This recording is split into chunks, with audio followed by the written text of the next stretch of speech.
नमस्कार, स्वागत है आपका फेस टू फेस में। और आज हमारे विशेष मेहमान के तौर पे उपस्थित हैं उत्तराखंड के पूर्व मुख्यमंत्री, कांग्रेस के वरिष्ठ नेता, चुनाव प्रचार समिति के अध्यक्ष हरीश रावत जी। अब हरीश रावत जी हमारे साथ फेस टू फेस में बात करने के लिए उपस्थित हैं और बात करते हैं कि अब ये जो चुनावी महाभारत शुरू हो गया है, कौन सी ऐसी रणनीति होगी कांग्रेस के लिए जो कांग्रेस को दोबारा सत्ता में ले आएगी। क्योंकि 2017 की जो हार की चुभन थी, हरीश रावत कई मंचों पे ये बात कह चुके हैं कि उत्तराखंड जीत करके कांग्रेस की झोली में डाल करके उस पीड़ा को, उस नुकसान को भरपाई करके फिर शायद राजनीति से संन्यास ले लें। रावत जी, कितनी सत्य बात है? आपने मेरी दिल को छूने वाली बात कह दी। मेरे सामने इस समय लक्ष्य 2022 का चुनाव और कांग्रेस का व्यक्ति मुख्यमंत्री बने, ये है। हरीश रावत जी, जितने सर्वे आए हैं सब में मुख्यमंत्री के चेहरे के तौर पे सबसे पहले स्थान पे नंबर 1 हरीश रावत हैं। आम आदमी की पसंद हैं। कई दलों के जो अलग अलग लोग हैं वो भी मुख्यमंत्री के चेहरे के तौर पे आपको पसंद करते हैं। क्या कारण है? कौन सा ऐसा आकर्षण है आपके व्यक्तित्व में? नहीं, कुछ नहीं, मैं बहुत साधारण सा व्यक्ति हूँ, लोगों के बीच का व्यक्ति हूँ, इसलिए उनका प्यार है, उसके लिए मैं बहुत बहुत धन्यवाद देना चाहता हूँ। लेकिन लोकतांत्रिक प्रक्रिया में पार्टी क्या सोचती है वो भी एक महत्वपूर्ण कारक है। आपकी जो अपोजिट पार्टी है यानी भारतीय जनता पार्टी, उसके शीर्षस्थ नेता नरेंद्र मोदी, अमित शाह, सबके निशाने पे आप होते हैं। यानी जो आपकी अपोजिट पार्टी है वह आपको कांग्रेस का सबसे बड़ा नेता और अपने लिए सबसे बड़ी चुनौती मानती है। लेकिन जब पार्टी के फ्रंट पे आते हैं तो कुछ बातें होती हैं जो उनको एक मौका देती हैं आपके खिलाफ कुछ कहने का। तो इसके किस तरह से देखते हैं इसको? नहीं, ऐसा कुछ नहीं है। पार्टी में भी आखिर आगे की भी तो नेतृत्व श्रृंखला चाहिए और हमारे पास अच्छी नेतृत्व श्रृंखला है। प्रीतम सिंह जी हैं, यशपाल आर्या जी हैं, गणेश गोदियाल जी बहुत चतुर्दिक बुद्धिमान और एक आकर्षक व्यक्तित्व है। फिर हमारे सुरेंद्र सिंह जी, हीरा सिंह जी, नवप्रभात जी, सब बहुत अनुभवी लोग हैं। मंत्री प्रसाद नैथानी जी, और बल्कि मैं कुछ लोगों के नाम यदि भूल जाऊंगा लोग कहेंगे कि हरीश रावत बुढ़ा गया करके, मयूख महर है दूसरे, ये सब लोग जो है हमारे बहुत परिपक्व दृढ़ नेतृत्व क्षमता वाले लोग हैं। दिनेश अग्रवाल जी, मैं सब। और अच्छी बात यह है कि इसके बाद भी एक पंक्ति नेतृत्व की खड़ी है जिस पर भरोसा किया जा सकता है, जो राज्य को एक अच्छी सरकार देने में सक्षम है और उसके बाद की भी पीढ़ी तैयार है। हमारी 3 पीढ़ियां एक साथ इस बार चुनाव लड़ेंगी। 2017 के चुनाव में 2 सीटों से आप चुनाव लड़े और दोनों से आप नहीं विधानसभा पहुंच पाए। लेकिन पूरे 5 साल एक मजबूत विपक्ष के नेता के तौर पे आप सक्रिय रहे। हम लोग लगातार देखते थे आपकी ही पार्टी के नेता प्रतिपक्ष या जो प्रदेश अध्यक्ष हुआ करते थे उस समय के, वो उतना सक्रिय नहीं दिखाई देते थे जितना आप अकेले सक्रिय रहे। अब क्या वो जो आपने जो वहाँ पे 2 सीटें हारे थे, उन सीटों पे फिर चुनाव लड़ेंगे क्या? पार्टी तय करेगी क्या करना है, जहाँ से पार्टी कहेगी वो वहाँ से लड़ लेंगे। लेकिन हकीकत ये है कि जब पार्टी मेरे नेतृत्व में हारी तो पार्टी के जीतने के लिए बुनियाद बनाने का और कार्यकर्ताओं को निराशा से बाहर निकालना भी मेरा कर्तव्य था।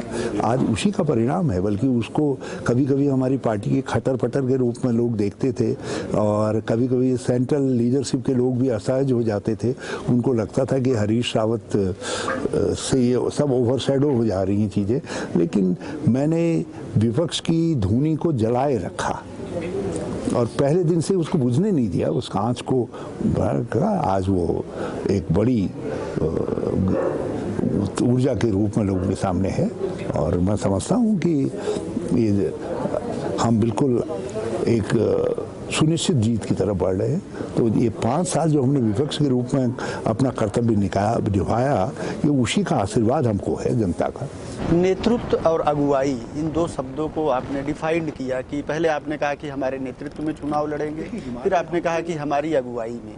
तो थोड़ा फर्क बताइए कि है क्या इसमें? हिमालय हमको नम्रता सिखाता है और मैं हिमालय का पुत्र हूँ, तो मुझे जो है नम्रता शोभा देती है। पार्टी ने तय किया कि चुनाव मेरे नेतृत्व में लड़ा जाएगा और यही घोषित भी किया गया। लेकिन मैंने भी वही बात कही, लेकिन कहने के बाद मुझे लगा नहीं, मुझे ज़रा शब्दों के चयन में ज़रा डिस्क्रीट होना चाहिए। वैसे अगुवाई और नेतृत्व एक ही शब्द है। मगर अगुवाई से विनम्रता झलकती है और नेतृत्व से कि मैं नेता हूँ। तो मैं नेता हूँ कहने के बजाय कि मैं भी सेवक हूँ कहना, तो मैंने वो सेवा भाव झलकता है अगुवाई से, तो मैंने वो सेवा भाव वाला शब्द चुना। मुख्यमंत्री के चेहरे के तौर पे आपकी लोकप्रियता सबसे आगे है। भीड़ जुटाने में आप कांग्रेस पार्टी और कहे कि बीजेपी के बड़े बड़े नेताओं को भी पछाड़ रहे हैं, लेकिन ये जो भीड़ है ये मतदान भी करेगी कांग्रेस के पक्ष में। बड़ा आश्चर्य हुआ, आज एक वर्चुअल स्पीच थी मेरी, तो उसमें इंटरनेट ख़राब हो गया, तो हमको खाली मोबाइल से बोलना पड़ा और उसको 40,000 से ज़्यादा लोगों ने देखा। 40,000 से ज़्यादा लोगों ने उसको जोड़ करके देखा, तो 40,000 ये कोई सामान्य बात नहीं है।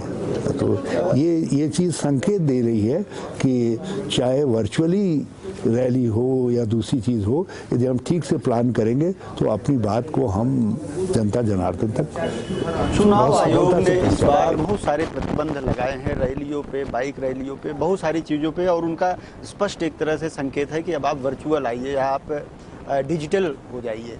पूर्व मुख्यमंत्री उत्तर प्रदेश अखिलेश यादव ने कहा है कि बीजेपी इस मामले में, इस क्षेत्र में बहुत मजबूत पार्टी है और बहुत सारी पार्टियां इस मामले में बहुत कमज़ोर हैं। उन्होंने चुनाव आयोग से कहा है कि ऐसी जो पार्टियां हैं जो डिजिटली बहुत कमज़ोर हैं, उनको थोड़ा और स्पेस मिलना चाहिए, उनको कुछ रिलैक्सेशन मिलना चाहिए।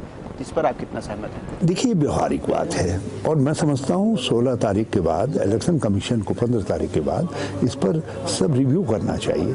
सेलेक्टेड गैदरिंग्स इत्यादि होने देनी चाहिए।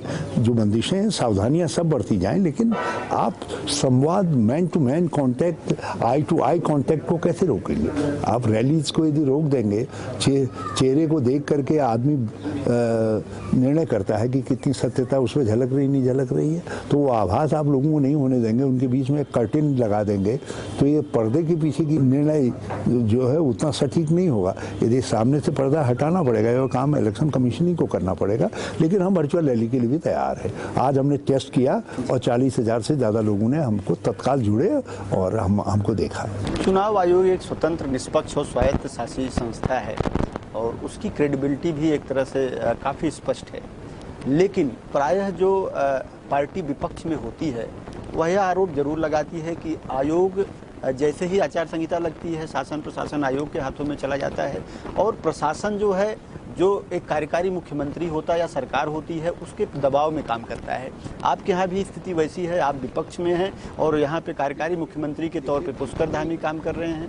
यदि चुनाव आयोग निष्पक्षता से देखेगा तो जितने इनकन्वीनियंट और कन्वीनियंट ऑफिसर, इनकन्वीनियंस को इन्होंने हटाया है जो असुविधाजनक है, और जो सुविधाजनक हैं उनको उपकृत किया है।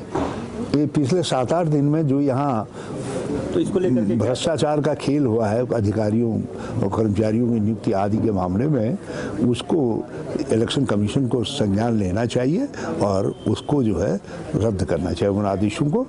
और यहाँ सचिवालय में सड़ांध आ रही है, सड़ांध, इतना भ्रष्टाचार कर दिया। आचार संहिता लगने के पहले ऐसे बहुत सारे ट्रांसफर, पोस्टिंग, विधानसभा की नियुक्तियां भी चर्चा में है और आप कह रहे हैं कि सचिवालय या इस तरह के जो शासन प्रशासन के क्षेत्र हैं वहाँ से सड़ांध आ रही है। अगर आपको अवसर मिला एक मुख्यमंत्री के तौर पे, कांग्रेस की सरकार आती है, तो क्या एक्शन लेंगे आप? जिन अधिकारियों ने रीढ़ की हड्डी नहीं दिखाई है उनको हम कहेंगे कि तुम अपनी रीढ़ की हड्डी का दुरुस्त करवाओ, इलाज करवाओ। आचार संहिता जारी होने के बाद एक आदेश जारी हुआ शराब को लेकर के, आबकारी एक्ट के तहत, और उसमें आपने करोड़ों का खेल करके जो बहुत इम्पोर्टेड मदिरा है उसका वो किया है, लाभ पहुंचाने के लिए निर्णय लिया है उसके उनको, और करोड़ों का खेल है उसमें। जब आचार संहिता लगी तो हम लोग बीजेपी के प्रदेश अध्यक्ष मदन कौशिक से बात कर रहे थे, तो आपकी बातों का जिक्र हुआ, तो उन्होंने कहा कि हरीश रावत पहले अपने परिवार के साथ बैठ तो ले, उनमें आपस में इतने झगड़े हैं, वो झगड़े ही निपटा लें, वो जब तक झगड़े निपटाएंगे तब तक हम 60 पार चले जाएंगे। तुम 60 पार का अंदाज लगाने रखना, बोल कहीं ऐसा ना हो हरिद्वार वाले ही तुमको तड़ी पार कर दे। तो उनसे कहना पहले जरा देख दाख लो। यशपाल आर्या को आप पार्टी में वापस ले आए। हरक सिंह रावत को भी कुछ बातें चल रही थी कि वो पार्टी में आ सकते हैं, लेकिन हरीश रावत बैरिकेड के तौर पे जो है खड़े हुए। आपकी सिफारिश है तो मैं अपना डंडा नीचे रखूंगा, आपकी सिफारिश है तो स्पष्ट तौर पर कहिए। उनका स्वागत करेंगे मतलब आप? मैंने कहा डंडा नीचे रख दूंगा। जो डंडा हाथ में ले रहे खाए लोग कहते हैं कि तुम रोक रहे हो। देखो हम किसी को रोक नहीं रहे, हमने एक सिंपल बात कही है कि लोकतंत्र के प्रति जो आपने अपराध किया है, जो आपने अपनी पार्टी के खिलाफ विधानसभा में दल बदल किया है, बजट सत्र के दौरान किया है, ये सब महापाप है। तो इसके लिए व्यक्ति को कहना चाहिए मुझसे गलती हुई। बीजेपी के पास नरेंद्र मोदी के तौर पे बड़ा चेहरा है और चुनाव में मुख्यमंत्री की बजाय उसी चेहरे को प्रोजेक्ट कर रहे हैं। कांग्रेस में कौन सा चेहरा प्रोजेक्ट करेंगे? मोदी जी जो है उत्तराखंड में मुख्यमंत्री बनने की बात कहे तो हमें कोई दिक्कत नहीं, और वो हमसे बड़े हैं और बड़े आकर्षण है उनमें। नहीं, वो तो राजनाथ सिंह लेकिन यदि वो उन्होंने कहा कि 5 साल और चाहिए। तो यदि दिल्ली के लिए कर रहे हैं तो दिल्ली का देखें। यहाँ तो राज्य के मुद्दे होंगे, जो स्थानीय सवाल हैं वो सवाल होंगे। लोगों को अपना मुख्यमंत्री जो उनके कष्ट दुख दिन प्रतिदिन के कामों को देख सके उसको चुनना है या प्रधानमंत्री को चुनना है? प्रधानमंत्री बड़ी दूर की कौड़ी होता है। तो ये प्रधानमंत्री पर चुनाव नहीं होना चाहिए, तो स्थानीय मुद्दों पर चुनाव होना चाहिए, स्थानीय सवालों पर होना चाहिए। प्रधानमंत्री एक जुमला छोड़ जाएं, उस पर निर्णय कर लीजिए। अब ये डबल इंजन का जुमला जो है ये इतना भारी पड़ गया उत्तराखंड को, न तो स्टार्ट हो पाए ये डबल इंजन, और धुआं अलग छोड़ रहा है, घर घर कर रहा है, चला कहीं दिखाई दिया डबल इंजन। कौन कौन से मुद्दे कांग्रेस पार्टी लेकर के आ रही है? घोषणा पत्र में क्या क्या चीजें लेकर के आ रहे हैं? नहीं, हमारा घोषणा पत्र एक कॉम्प्रिहेंसिव घोषणा पत्र है, होगा, और हम जन कल्याण के सब मुद्दों को उसमें सम्मिलित करेंगे, और कैसे हम 5 साल सरकार चलाएंगे वो सब मुद्दे उसमें स्थानीय होंगे।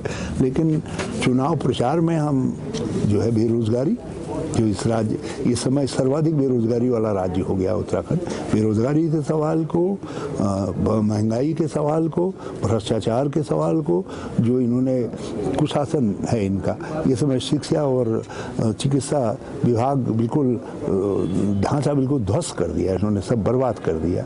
राज्य को कितना भारी पड़ेगा उसकी इनको चिंता नहीं है, और खनन ऐसा कर दिया, धधेड़ दिए, जितनी नदी नाले आदि थे सब लूट खा दिया।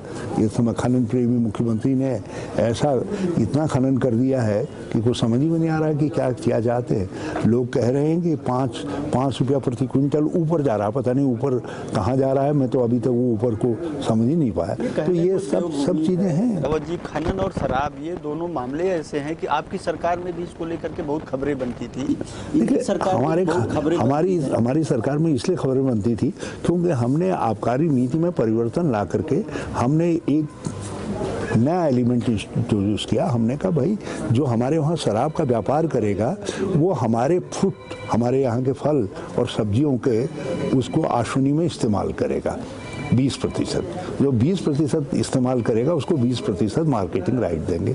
तो हमारे समय में जिसने इस्तेमाल किया उसकी जब ब्रांड यहाँ बिकने के लिए आई तो चंद्रवंशी, सूर्यवंशी किसी को पसंद ही नहीं आया उसका स्वाद, इसलिए समाचार बन गया, क्योंकि उपभोक्ता को पसंद नहीं आया, हमको उसको हटाना पड़ा उस ब्रांड को जो है। लेकिन भाजपा जो है, भाजपा में तो दूसरी बात है, ये तो नकली शराब बिका रहे हैं, ये तो जाली शराब बिकवा रहे हैं उत्तराखंड के अंदर। जितनी मौतें शराब से हुई हैं भगवानपुर से लेकर के सब गिन करके लीजिए, सब जाली शराब से हुई है और जहरीली शराब से, और वो सब भाजपा के समय में हुआ है।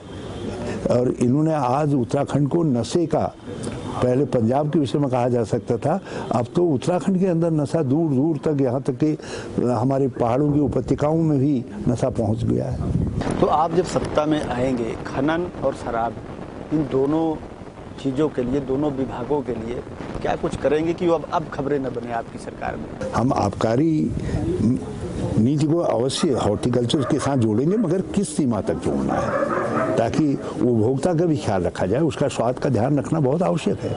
हम सब चीज़ों में संतुलन बनाएंगे। उस समय हमारे पास समय कम था, जल्दीबाजी थी। अब हमने मडुआ बियर इंट्रोड्यूस की। हमारे वहाँ मडुआ बियर नहीं चल पाई, लेकिन कर्नाटक में चल रही है, अरुणाचल में चल रही है। हमारे कंसेप्ट से दूसरे लोगों ने मडुआ को एक लाभदायक उत्पाद के रूप में परिणित कर दिया। आज कुर्ग और कर्नाटक के दूसरे इलाके बड़े समृद्ध इलाके में परिवर्तित हो गए 5 ही साल के अंदर, क्योंकि उसे मडुए की कीमत इतनी ज़्यादा हो गई। ये तो ये अलग देखिए, हमने उस एक्सपेरिमेंट किया ना, हमने हेम्प की खेती की बात, भांग की खेती की बात कही, उसको अनंतोगत्वा त्रिवेंद्र सिंह की सरकार ने भी माना कि ये एक रोजगार परक वो है, लेकिन उस समय लोगों ने हमारे ऊपर आरोप लगाए उसको लेकर के। मगर आपको करना वो पड़ेगा जो आपके लोगों की अर्थव्यवस्था को भी सुधारे। हमने संतुलन रखा। यदि न्यूजीलैंड के अंदर कॉमर्शियल हेम्प के जरिए न्यूजीलैंड की अर्थव्यवस्था खड़ी हो सकती है, व्हाई नॉट उत्तराखंड। चुनाव में एक और टेंडेंसी उत्तराखंड में देखी गई। मुख्यमंत्री तो हारते ही हारते हैं, प्रदेश अध्यक्ष भी पिछले चुनाव में आपकी पार्टी के भी प्रदेश अध्यक्ष हारे, उनकी पार्टी के भी प्रदेश अध्यक्ष हारे। इस बार आप सबसे महत्वपूर्ण चेहरा है कांग्रेस का, तो चुनाव लड़ेंगे या लड़वाएंगे? दोनों कामों में से जो पार्टी कह देगी हम तो कहाँ से चुनाव लड़ेंगे? पहाड़ से लड़ेंगे या किसी मैदानी सीट से लड़ेंगे? क्योंकि मैदानी सीट का अनुभव अच्छा नहीं है आपके लिए।